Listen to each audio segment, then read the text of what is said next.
Jai Shri Krishna. So today I'm going to be talking about Naisargika Bala. So what is Naisargika Bala in Vedic Astrology? So Naisargika Bala is natural strength. Okay, naturally. Suppose if I throw a ball at you, right? And let's say you use one of your hands to catch the ball. It can be your left or your right. What is the natural hand you're going to catch the ball? That is your natural hand, be it right hand or left hand, right? Naturally, right? So anything which is natural. Now, something I want to clarify here. I little differ from the books, and I would little differ from what people follow. So I'm giving you a small heads up, like a disclaimer. And I will also tell you why I differ with the books as well as with anybody you would hear this from. All right, because certain things you have to feel it, you have to learn it, you have to understand it, and you also have to have a blessing of a guru or a deity. And my guru has taught me, so I'm teaching whatever has been taught to me. Okay, so natural strength.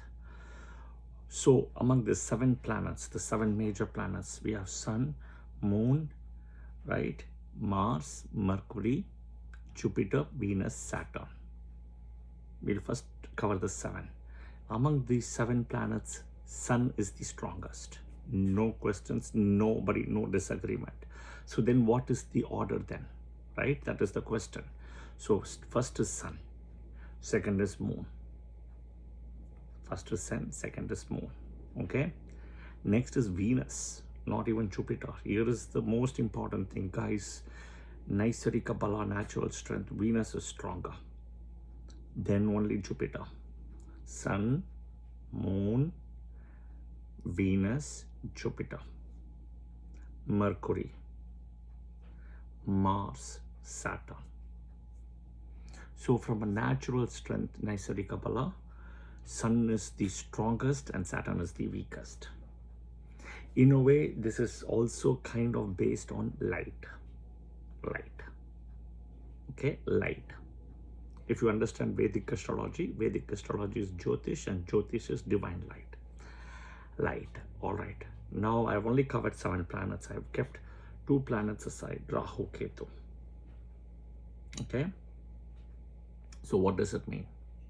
Now, here is where the anomaly is. Here is where I differ from books and from people.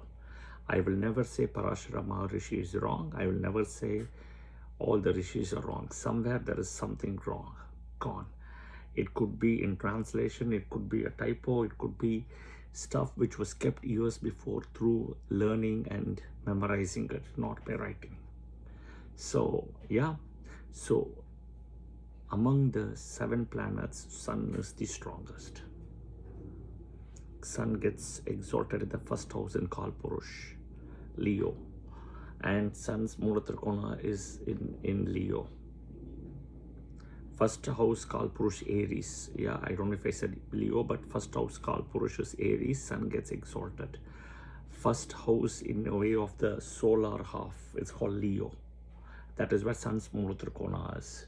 So Aries, and if you read PPHS, Sun Nakshatra Kritika is the first nakshatra, even though we follow Ashwini. Okay, so Sun's Mula Trikona is in Leo, own house is Leo, but Sun's exaltation is Aries. Okay, then we'll put Rahu and Ketu. The strongest is Rahu, Ketu, then comes Sun, then comes Moon, then comes Venus, then comes Jupiter, then comes Mercury, Mars, Saturn. Pretty much the book says Ketu first and Rahu second. I disagree. Again, it is not Parashara Rishi has said it wrong. Please don't mistake me. There has been a mistake in translation, or somehow it's a typo error. That's what I would say. I will tell you why. Let's prove it. Okay. Rahu is the snake head. Ketu is the body. We all agree on that.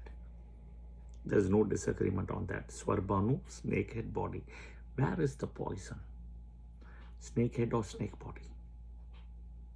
Head. Everybody will say the head has got the poison. Okay. Which Mahadasa is longest? Rahu or Ketu? Rahu. Okay. Ketu is shortest. In a way, right? Sun is 6, Ketu is 7, Mars is 7, but between Rahu, Ketu. Okay. Sanivat Rahu, Kujavat Ketu. All right. Both of them are serpentine energy, Rahu, Ketu. And both of them operate in the invisible spectrum. Ultraviolet Rahu, infrared Ketu. All right. Okay. The way to prove this is when an Amavasya happens, and in that Amavasya eclipse happens, a solar eclipse. So solar eclipse, you can have two combinations here technically. Rahu plus Sun plus Moon, Ketu plus Sun plus Moon. You go see outside. Rahu plus Sun plus Moon, it will be pitch darkness, pitch black. Ketu plus Sun plus Moon, there will be light.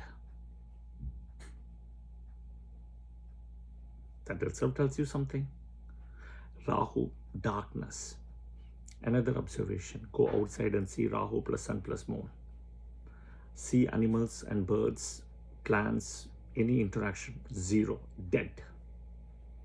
Ketu plus Sun plus Moon, same eclipse. There will be something there. Everything will be quiet when Rahu plus Sun plus Moon happens. As an Amavasya plus that eclipse, solar eclipse. Solar eclipse. Same thing, Ketu doing solar eclipse, right? There will be something out, some activity you can see. Animals knows this, birds knows this very well. You can see it out. Okay, so this is one way. Another way, look at, there is only one nakshatra in the whole zodiac where exaltation and debilitations of a planet happens. Only one nakshatra, no other nakshatra. You see that. Which nakshatra it is? Swati nakshatra, where Saturn is exalted and Sun is debilitated. Show me any nakshatra in the zodiac where a planet is exalted and debilitated. You will never find that. Only in one nakshatra. Swati. It is in the Mula Trikona Rashi of Saturn or Venus, and Saturn gets exalted. My mistake. Mula Trikona nakshatra of Rahu sitting in Libra, Mula Trikona Rashi of Venus, where Saturn gets exalted. Okay, and Sun gets debilitated. Sun is debilitated at 10 degrees and Saturn at 20 degrees exalted. Okay, all right. Another way. Go look at somebody's chart. Rahu in the 5th, Ketu in the 5th. Rahu in the 5th, Ketu in the 5th. Ketu in the 5th alone. First child could be a miscarriage. A child will be born. Child will come, definitely, but first will be a miscarriage. Why? Because Rahu is in the 11th. All right. Rahu in the 5th, Ketu in the 11th. 99.99999% no child.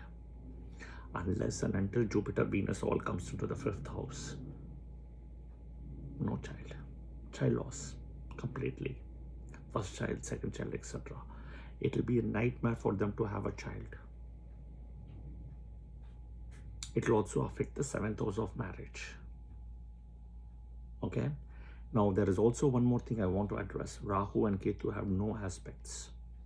Rahu and Ketu have no days of the week. They have only Rahu Kal Yamakandam. Rahu and Ketu don't have Ashtakavarga score. Rahu can be an Atmakaraka. Ketu cannot be an Atmakaraka.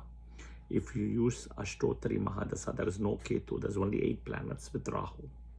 I don't use Ashtotari. I use Vimshotari. Okay? Rahu is where the poison is.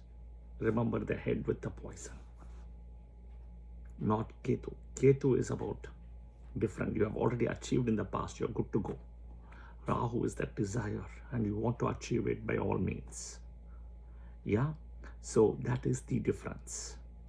So again, Naisargika Bala, natural strength, Rahu is the strongest, followed by Ketu, then only Sun. Lot of people will tell you Ketu first, Rahu second, Sun third. Rahu. Swati Nakshatra, remember Swati Nakshatra. Okay, how do you use this? What does this mean? When you have planets conjunct in your D1 chart, birth chart, right? When you have planets conjunct many planets, right? You use Naisargika Bala to see who is the strongest.